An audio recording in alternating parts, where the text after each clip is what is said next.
हरे कृष्णा कृष्ण कृष्ण हरे हरे हरे राम राम राम हरे हरे।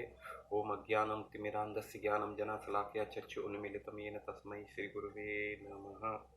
श्रीचैतन्यमनोभीष्टं स्थापितं येन भूतले स्वयं रूपकदा मह्यं ददाति स्वपदान्तिकं। वन्दे अहं श्रीगुरुं श्रीयुतपदकमलं श्रीगुरून् वैष्णवांश्च श्रीरूपं शाग्रजातं सहगण रघुनाथान्वितं तं सजीवं साद्वैतं सावधूतं परिजन सहितं कृष्ण चैतन्य देवं श्री राधा कृष्ण पादान सहगण ललिता श्री विशाखान्वितांश्च। नमो विष्णुपदाय कृष्ण पृष्ठाय भूतले श्रीमते भक्ति वेदांत स्वामी नामने नमस्ते सरस्वती देवी गौरवाणी प्रचारणे निर्विशेष शून्यवादी पाश्चात्य देशतारिणे। जय श्री कृष्ण चैतन्य प्रभु नित्यानंद श्री अद्वैत गदाधर श्रीवासादि गौर भक्त वृंद। हरे कृष्ण कृष्ण कृष्ण हरे हरे हरे राम राम राम हरे हरे। वांछा कल्पतरुभ्यश्च कृपा सिन्धुभ्यः च पतितानां पावनेभ्यो वैष्णवेभ्यो मूकं करोति वाचालं पङ्गुं यति गिरिं यत्कृपातमहं वन्दे परमानन्दमाधवं श्रीगुरुदीनकारकम्। हरे कृष्णा। तो हम वैष्णव अपराध के ऊपर चर्चा कर रहे हैं। ये वैष्णव अपराध किस प्रकार हमारे जीवन में बहुत बड़ी बाधा उत्पन्न कर सकते हैं यदि हम भक्तों के प्रति अपने कर्तव्यों को सावधानी पूर्वक नहीं करते हैं, तो ये हमारे लिए इतने खतरनाक सिद्ध हो सकते हैं। इससे हमारे आध्यात्मिक जो जीवन है, स्पिरिचुअल लाइफ है, वो बाधित हो सकता है। हम भक्ति से जा सकते हैं, छोड़ करके जा सकते हैं, या फिर दूसरा अपराध वैष्णव अपराध करने से हमें कोई बहुत बड़ी विपत्ति का सामना करना पड़े।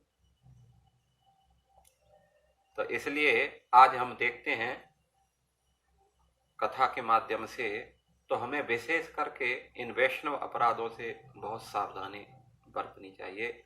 हम पहले भी बता चुके हैं कि जो वैष्णव अपराध हैं वो पागल हाथी की तरह है। जैसे एक पागल हाथी किसी फुलवारी में घुस जाता है तो फुलवारी को तहस नहस कर देता है, ठीक इसी प्रकार ये वैष्णव अपराध उस पागल हाथी की तरह है जो हमारी भक्ति लाइफ को बिल्कुल तहस नहस कर सकते हैं। इसलिए चैतन्य चरितामृत के ग्रंथ के जो लेखक हैं कृष्णदास कविराज गोस्वामी, इस ग्रंथ का शुभारंभ करने से पहले किस प्रकार अपने गुरु का आशीर्वाद, वैष्णवों का आशीर्वाद और भगवान का आशीर्वाद लेते हैं। कोई भी कार्य करने से पहले अवश्य इन तीनों का आशीर्वाद होना चाहिए।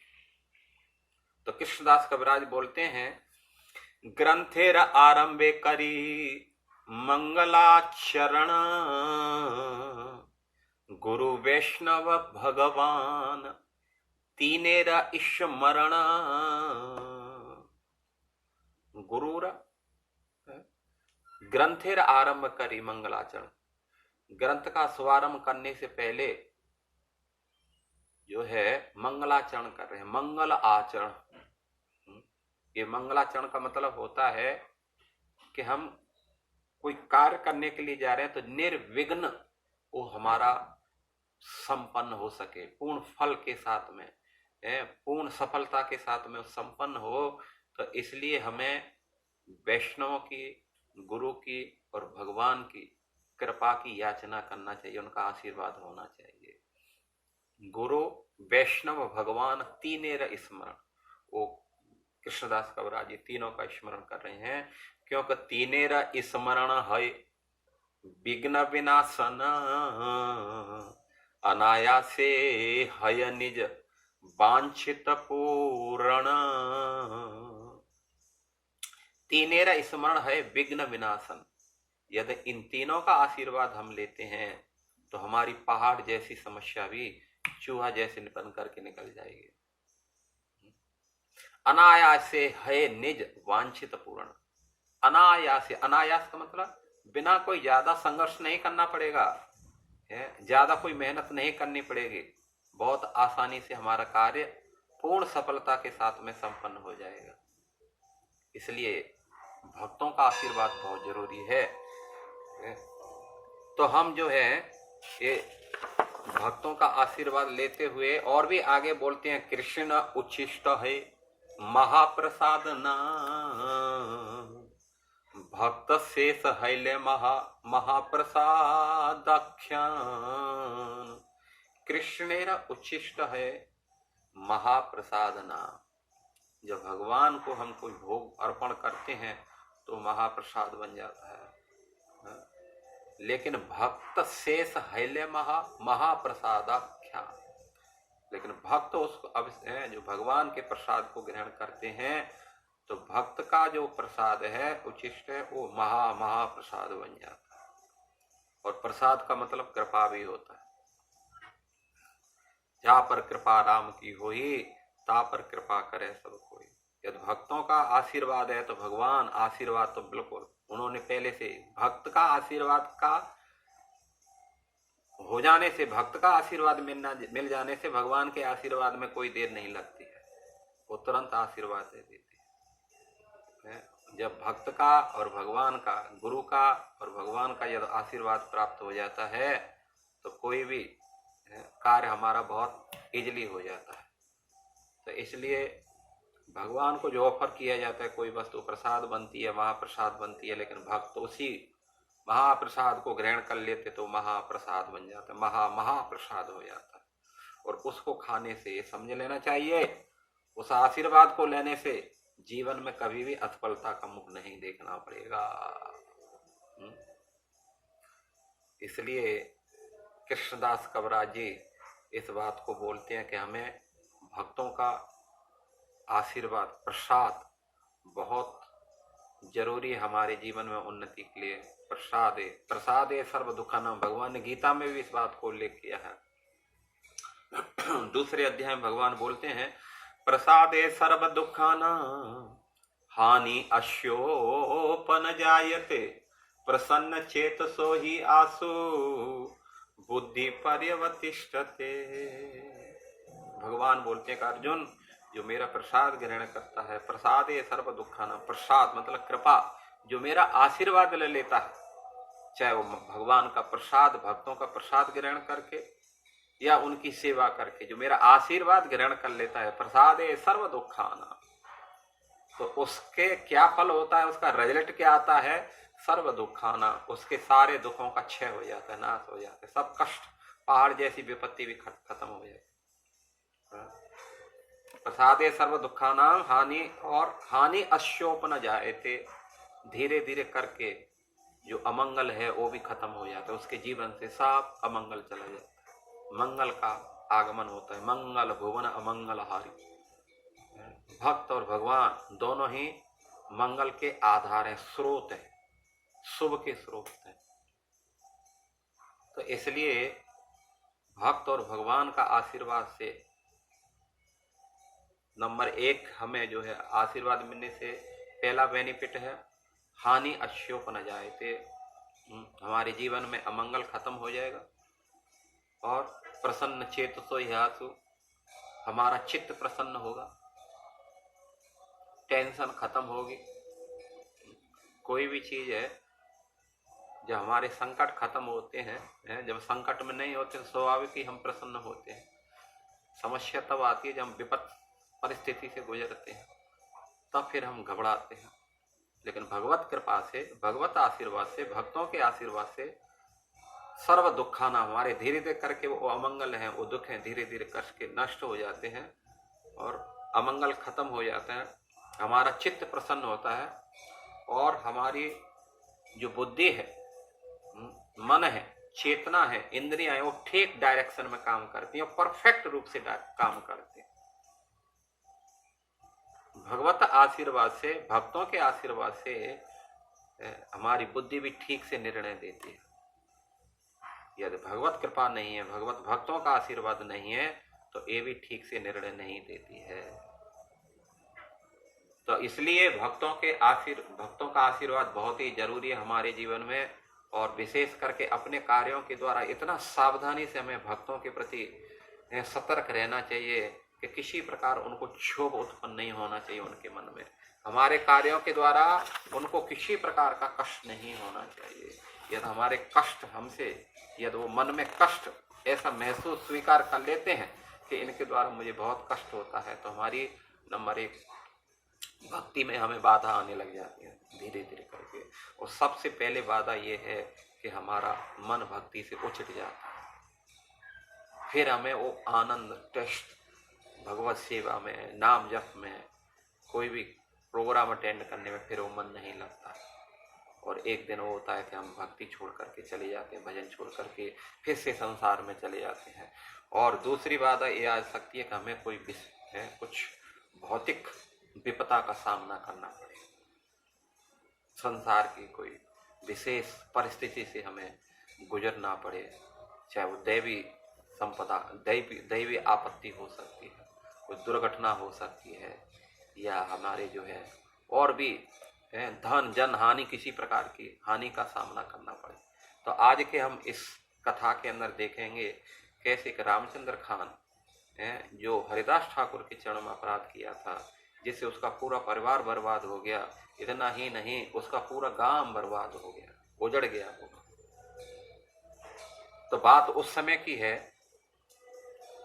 कि जब हरिदास ठाकुर बूढ़न गांव से, उनका जन्म तो हुआ था बूढ़न गांव में, बांग्लादेश में, लेकिन उसके बाद में ये जो है बेनापोल ग्राम में जाकर के रहने लगे। और वहां उन्होंने एक कुटिया का निर्माण किया, और कुटिया का निर्माण करके और उसमें तुलसी महारानी की सेवा करते थे और 3 लाख जप किया करते थे। कलयुग में ये जप का, भगवत नाम का बहुत प्रभाव है। रामबाण औषधि है, हर समस्या का एक समाधान। हर समस्या में भगवान के नाम का स्मरण करो, 100% गारंटी देते हैं वो समस्या खत्म हो जाती है धीरे धीरे करके। इसलिए वो 3 लाख जप किया करते थे। 1 लाख जप बिल्कुल मानसिक जप करते थे, बिल्कुल मन में जप करते थे, जीभ तक होठ भी नहीं हिलते थे।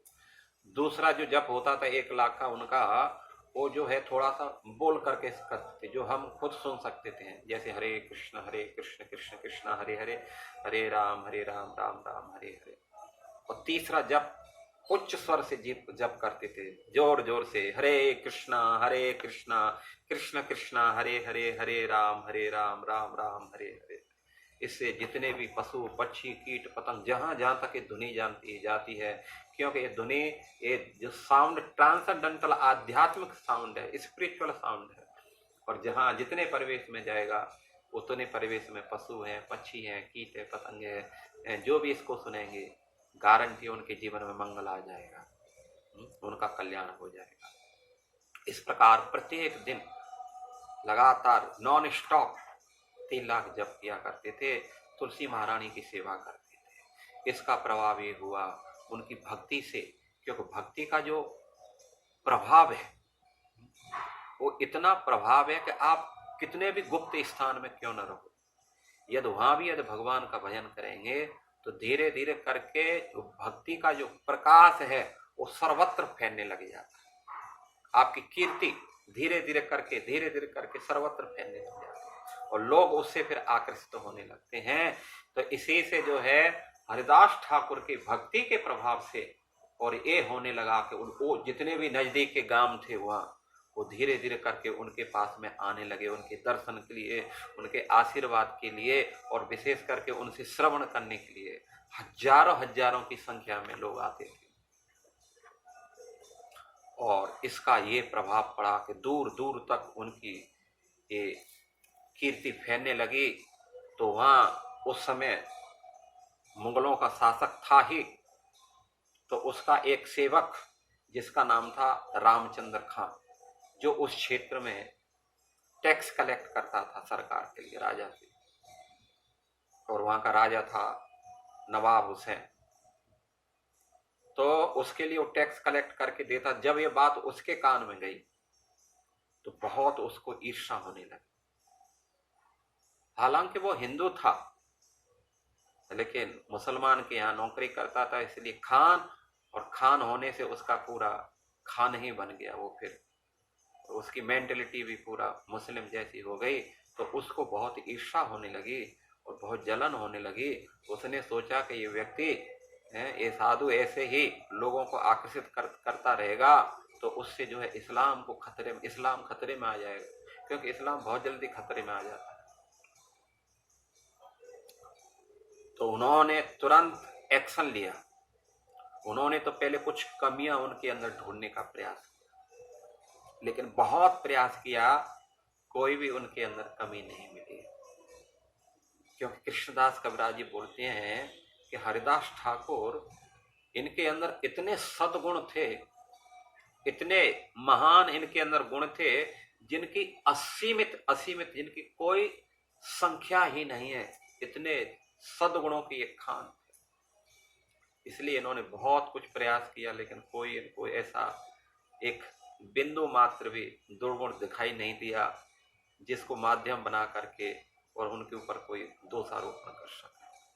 अंत में इसने क्या किया, एक चाल चली और एक वेश्या से संपर्क किया और वेश्या से कहा, तुम जाकर के रामचंद्र खान ने वेश्या से कहा, तुम जाकर के हरिदास ठाकुर को क्या करो, अपने सौंदर्य से, अपनी जवानी से और उनको पतित करो। क्योंकि हरिदास ठाकुर भी बहुत सुंदर थे और जवान थे। उस समय उनकी उम्र लगभग 35 साल की अवस्था थी। बहुत देखने में बहुत सुंदर थे। तो रामचंद्र खान के कहने से वेश्या तैयार हो गई। रामचंद्र खान ने कहा कि मैं अपना एक सेवक देता हूं जो निगरानी रखेगा, लेकिन वेश्या ने मना किया कि पहले मैं स्वयं जा करके देखती हूँ क्या सिचुएशन है, फिर आगे चल करके मैं सेवक लेकर के जाऊं। और उस रात वो सज धज करके संध्या के समय हरिदास ठाकुर की कुटिया पर जाकर के बैठ गई। और बैठ करके जो है गई, पहले तो उन्होंने प्रणाम किया, हरिदास ठाकुर को प्रणाम किया, भक्ति माता तुलसी माता को प्रणाम किया और प्रणाम करके बैठ गई और अपने अंगों का प्रदर्शन करने लगी और इच्छा अपनी जाहिर करने लगी कि मैं आपके सौंदर्य पर, मैं आपके रूप यौवन पर बहुत आकर्षित हूँ, इसलिए आप मुझे संतुष्ट करो। तो हरिदास ठाकुर महान भक्त थे, तो इसलिए उन्होंने वेश्या से कहा कि आप चिंता न करें, मैं अवश्य आपकी इच्छा को पूरा करूंगा, लेकिन क्या है, मैंने 1 करोड़ नाम जप का संकल्प लिया है और अभी थोड़ा उसकी संख्या पूर्ण होने में थोड़ा सा बाकी रहा, और जैसे ये संख्या पूरी होगी अवश्य ही मैं आपकी इच्छा को पूरा करूंगा, प्लीज थोड़ा सा रुक जाइए, इंतजार कीजिए। तो वेश्या वो बैठ करके इंतजार करने लगे। इधर हरिदास ठाकुर जप करने लगे, हरे कृष्ण कृष्ण कृष्ण हरे हरे, हरे राम राम राम हरे हरे। तो धीरे धीरे करके जो है ऐसे करते करते करते करते और पूरी रात्रि व्यतीत हो गई, सूर्य निकलने लग गया, प्रकाश फैल गया। तब जो है हरिदास ठाकुर ने कहा, ओ सो सॉरी, एक्चुअली क्या करूं, मैं तो बहुत प्रयास किया जल्दी समाप्त करके, लेकिन क्या हुआ तो हुआ नहीं, लेकिन कल अवश्य ही, आज रात को अवश्य मैं इसको समाप्त करके फिर मैं आपकी इच्छा को पूर्ण करूं। सॉरी, आज मुझे माफ कर दो। सारी रिपोर्ट जा करके रामचंद्र खान को दी। दूसरे दिन फिर सज धज करके, श्रृंगार करके और हरिदास ठाकुर की कुटिया में आकर के अपने अंगों का प्रदर्शन करने लगी। प्रणाम किया, हरिदास ठाकुर को प्रणाम किया, तुलसी महारानी को प्रणाम किया। ये बात उसके अंदर बहुत अच्छी थी। कभी कभी अभक्त भी यदि कुछ थोड़ा बहुत भी भक्तों के प्रति सम्मानजनक कुछ कर देते तो उसका बहुत अच्छा परिणाम आता। और हरिदास ठाकुर ने कहा, थोड़ा सा इंतजार करो, आज तो बहुत जल्दी समाप्त हो जाए।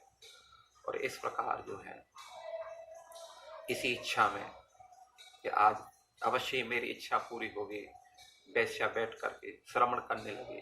कभी कभी बीच बीच में थोड़ा बोल भी देती थी हरिदास ठाकुर के सुर में, हरे कृष्ण कृष्ण कृष्ण हरे हरे, हरे राम राम राम हरे हरे। ऐसे करते करते आज भी रात्रि व्यतीत हो गई, सूर्य निकल रहा है। तब हरिदास ठाकुर ने कहा, क्या करूं, मैंने बहुत प्रयास किया, लेकिन अब तो कल तो बिल्कुल अवश्य ही मेरा जो है संख्या पूर्ण हो जाए। तीसरे दिन फिर जो है वेश्या आई और वेश्या प्रणाम करके हरिदास ठाकुर तुलसी महारानी को फिर बैठ करके, और आज तो बिल्कुल उसको लगा के पूरा हो ही जाएगा। और ऐसे करते करते करते चूंकि एक भक्त के मुख से, एक शुद्ध भक्त के मुख से सुन सुन करके जो वेश्या थी उसका हृदय बिल्कुल शुद्ध हो गया, मन शुद्ध हो गया, उसके विचार बदल गए और उसी समय उन्होंने हरिदास ठाकुर के चरणों में समर्पण कर दिया। चरणों को पकड़ लिया, गिर पड़ी, हाथ जोड़ करके कहने लगी कि हरिदास प्लीज मुझे माफ कर दो, मैंने आपके चरणों में बहुत बड़ी गलती की है। वैश्या ने कहा, वैश्या हैया मुई पाप करिया छो अपार, कृपा करी मो अदमे करहो निस्तार। हे हरिदास ठाकुर, मैंने पहले तो मैं वैश्या हूं, अपने आप में ही पापिन, और उसके ऊपर मैं उस रामचंद्र खान के कहने से ये आपको जो है पतित कराने के लिए दूसरा भयंकर मैंने पाप किया है। प्लीज मुझे बचा लो, मेरा उद्धार करो, कैसे भी मेरी रक्षा करो प्लीज। तब रामचंद्र खान ने जो है हरिदास ठाकुर ने कहा कि देखो, इस बात को तो मैं पहले से ही जानता था, मैं सब कुछ जानता था कि इसमें आपका दोष नहीं है, आप तो एक निमित्त मात्र बन रही हो, इसमें रामचंद्र खान जो है दोषी है। और मैं चाहता तो मैं पहले दिन ही छोड़ करके चला जाता था, लेकिन केवल आपके उद्धार करने के लिए ही मैं 3 दिन तक इंतजार करता रहा। अब तुम क्या करो, आपने जितना भी धन कमाया है सबको ब्राह्मणों में, वैष्णव में, दान पुण्य में सबको दे करके बांट दो, और इस स्थान पर तुम आ जाओ, कुछ साथ में लेकर के आना नहीं है, यहाँ जो है आपके लिए स्थान है, इस कुटिया आपके लिए है। और उन्होंने जो है सारा कुछ ऐसे बताया, यहाँ आइए और उसके बाद मैं मंत्र देता हूँ। और वैश्या इस प्रकार गई और तैयार नहा धो करके सब कुछ दान किया, दान करके बिल्कुल शरणागति भाव को लेकर के शुद्ध मन से हरिदास ठाकुर के चरणों में उन्होंने समर्पण कर दिया। हरिदास ठाकुर ने उनको मंत्र दिया, हरे कृष्ण कृष्ण कृष्ण हरे हरे, हरे राम राम राम हरे, इस प्रकार उन्होंने मंत्र दे दिया। और अपनी माला थी वो उनको दे दी और दे करके कहा, तुम यहीं रहो और यहाँ रह करके तुम इसका जप करो, और अवश्य ही भगवान क्या करेंगे, एक दिन अवश्य ही तुम्हारे ऊपर जो है कृपा करेंगे। इस प्रकार कह करके हरिदास ठाकुर उस स्थान का परित्याग करके चले जाते हैं। इधर जो वैश्या थी अपने गुरु के चरण में पूर्ण श्रद्धा के साथ में और नाम जप करने लगी। धीरे धीरे करके वो जब वैश्या आशा गुरुणाम हृदया विचारिण्या, गुरु के चरणों में पूर्ण आशा रख करके कि उन्होंने कहा है कि अवश्य ही मेरा कल्याण होगा और कृष्ण मेरे को स्वीकार करेंगे, उसी आशा को लेकर के पूर्ण निष्ठा के साथ में जप करने लगी। 3 लाख जप करती थी। उसका परिणाम ये हुआ, वो वैश्या धीरे धीरे करके महान भक्तिन बन गई, महान वैष्णवी बन गई। और उससे वो उसका क्या हुआ, धीरे धीरे करके उसकी जो लोग उनसे पहले हे घृणा करते थे, आज धीरे धीरे ऐसे हुए कि बड़े बड़े महात्मा लोग उनके दर्शन करने के लिए उसके पास में आने लगे। भक्ति का ये प्रभाव होता है। इसलिए भगवान ने भगवत गीता में कहा कि अपि चेत सुदुराचारो भजते मां मन निभाग, साधु एव समंतव्य सम्यक व्यवस्थो ही सर। कितना भी दुराचारी पापी व्यक्ति भी यदि वो भी मेरा भजन करता है तो भक्त बन जाता है। इसलिए यहाँ जो है कृष्णदास कविराज बोलते हैं कि प्रसिद्धा वैष्णवी हैल परम महांती, बड़ बड़ वैष्णवतार दर्शने ते आंती, वैश्यार चरित्र देखी लोके चमत्कार, हरिदासेर महिमा कहे करी नमस्कार। जो वैश्या थी, प्रसिद्धा वैष्णवी हैल परम महांती, महान वैष्णवी बन गई, भक्त बन गई।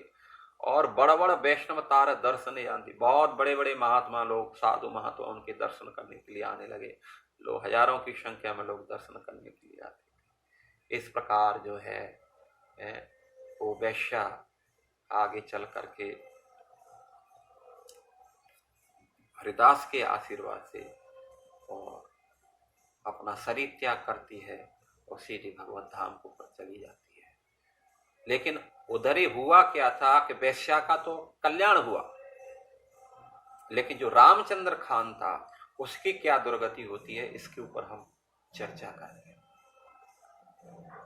जब रामचंद्र खान इस प्रकार जो है हरिदास ठाकुर ये बात समझ गए कि रामचंद्र खान मेरे से ईर्षा करता है, तो इस स्थान को छोड़ करके चले गए। कुछ समय बाद में नित्यानंद प्रभु अपने पार्षदों के साथ में गौड़ देश में जिस समय वो प्रचार कर रहे थे, तो प्रचार करते करते लोगों को कृष्ण भक्ति दे रहे थे, सबको भक्त भक्त बना रहे थे, भगवत भक्त बना रहे थे। उसी समय वो यहाँ आए थे, इस गांव में भी आए थे। और रामचंद्र खान का जो सत्संग हॉल है, जिसको दुर्गा मंडप या चंडी मंडप बोलते हैं, वहां आकर के और रुके अपने सेवकों के साथ। लेकिन जब रामचंद्र को मालूम चला तो इसने क्या किया, अपना सेवक भेजा, और सेवक भेज करके और नित्यानंद प्रभु से कहलवाया। सेवक क्या बोलता है, सेवक बोले गोसाई मोरे पठाइल्यो खान, गृहस्थेरा धरे तुमाए दिवाबास स्थान, गोयालारा गौशाला है अत्यंत विस्तार, यह संकीर्ण स्थल तुम्हारा मनुष्य अपार।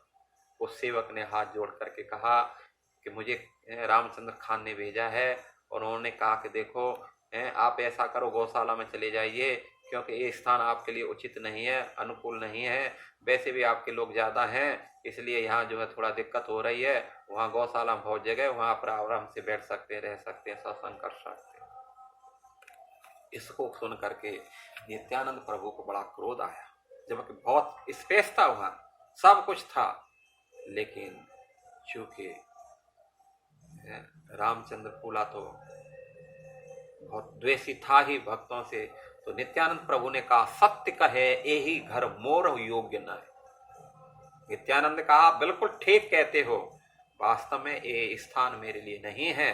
मलेच्छ गौवध करें तार योग्य है, ये मेरे लिए कैसे स्थान हो सकता है? ये तो उन लोगों के लिए उचित होगा, मलेच्छों के लिए, जो गौ को मार करके, यही गौ मार करके यहाँ पका करके खाते हैं, फिष्ट होती है, उन लोगों के लिए उचित स्थान है।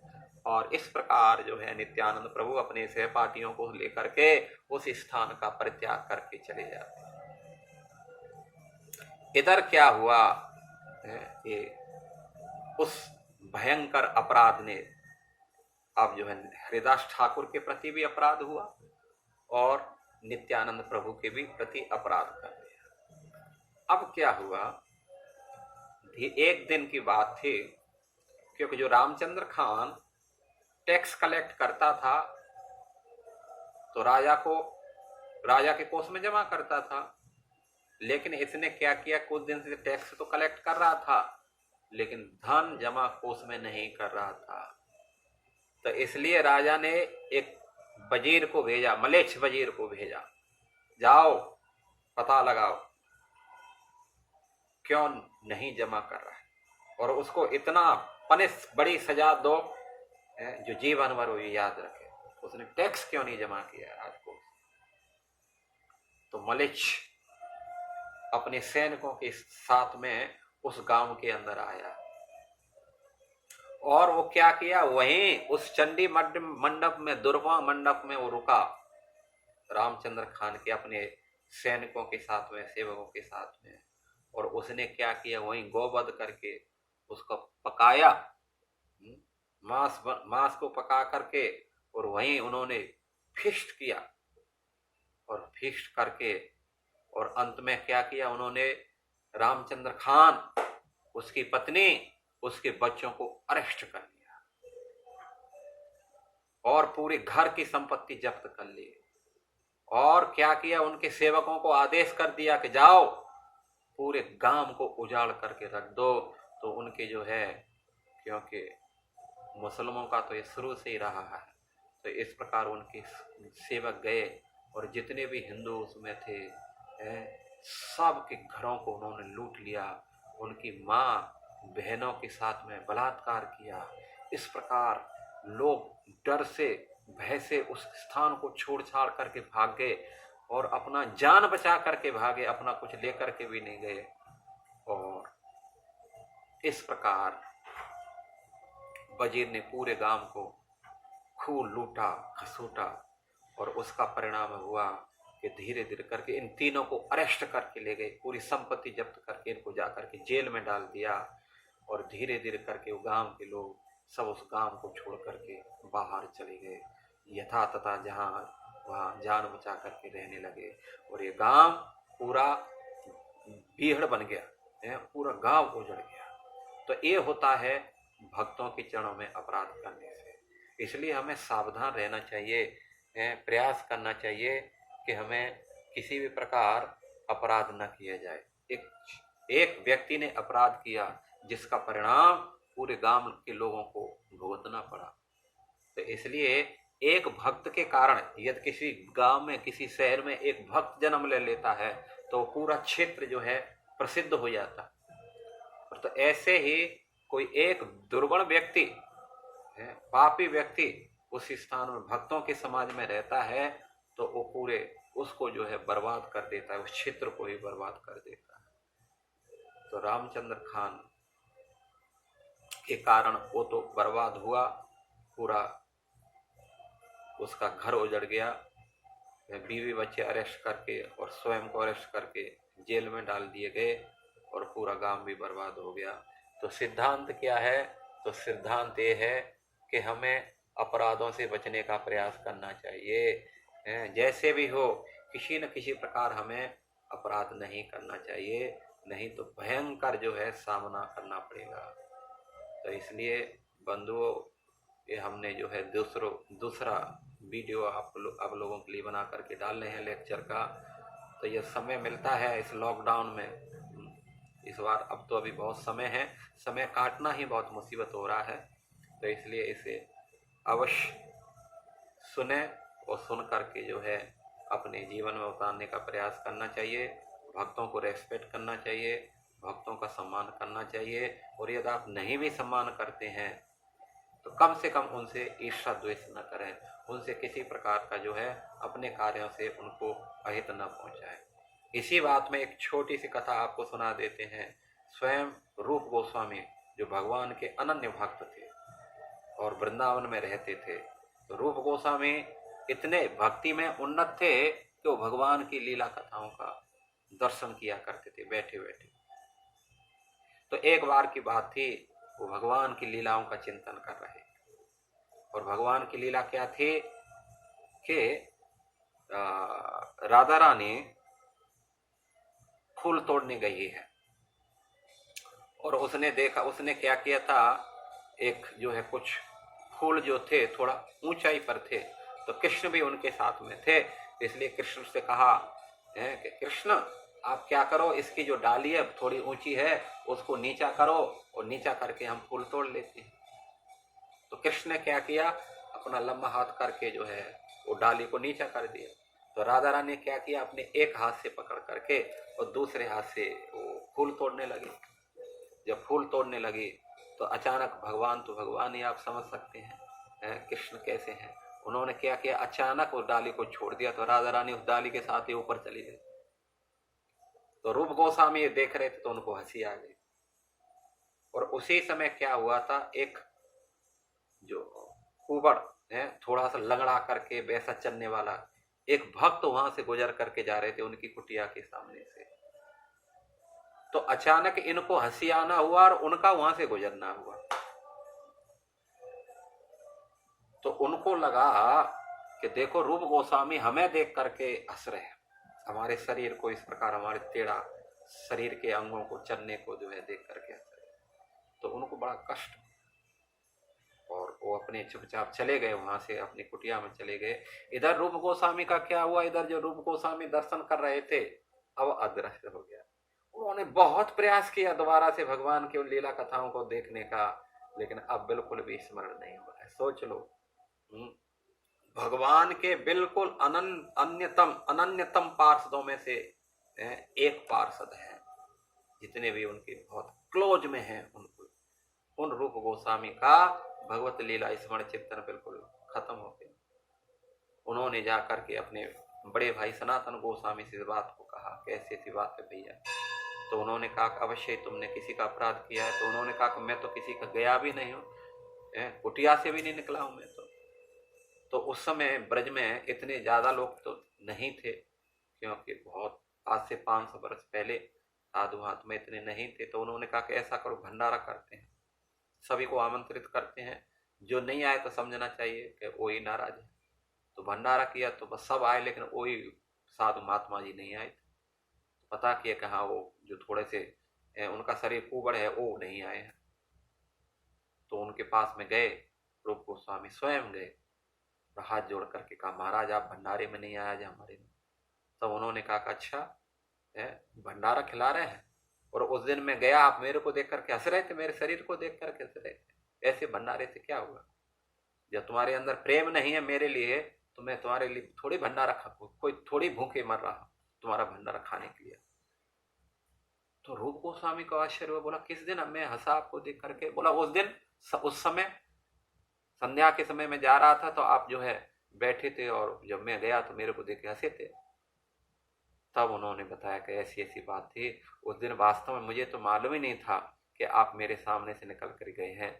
मैं तो ऐसे ऐसे उस भगवत लीला का स्मरण कर रहा था, अचानक मुझे हंसी आ गई थी, तो मुझे मालूम नहीं कि उस समय आप वहां से निकले थे, इसलिए प्लीज मुझे माफ कर दो। उन्होंने उनके चरणों में सर टेक करके क्षमा याचना किया। तब वो भी समझा कि वास्तव में ये गलती नहीं है, उन्होंने क्षमा कर दिया, और क्षमा करके फिर भगवत लीला स्मरण फिर से चालू हो गया। तो आप समझ सकते हैं भक्ति में है, यदि अपराध हो गया तो कितना भी उच्च कोटि का भक्त क्यों न है, बहुत जल्दी इफेक्ट कर देती है ये अपराध। इसलिए सबसे यही प्रार्थना है, बहुत सावधानी से हमें प्रयास करना चाहिए भक्तों के साथ डीलिंग करने के लिए, उनको किसी भी प्रकार का कष्ट न हो। यदि हम अच्छा नहीं कर सकते हैं तो कम से कम बुरा करने का या बुरा करने का प्रयास नहीं नहीं करना चाहिए, और उनके प्रति अच्छा ही व्यवहार करना चाहिए। हरे कृष्णा कृष्ण कृष्ण हरे हरे, हरे राम राम राम हरे हरे। जगत श्रील प्रभुपाद की जय। श्री श्री नरसिंहदेव भगवान की जय। गौर निताई कृष्ण बलराम राधा श्याम सुंदर ललिता विशाखा देवी की जय। निताई गौर प्रेमानंदे हरि हरि।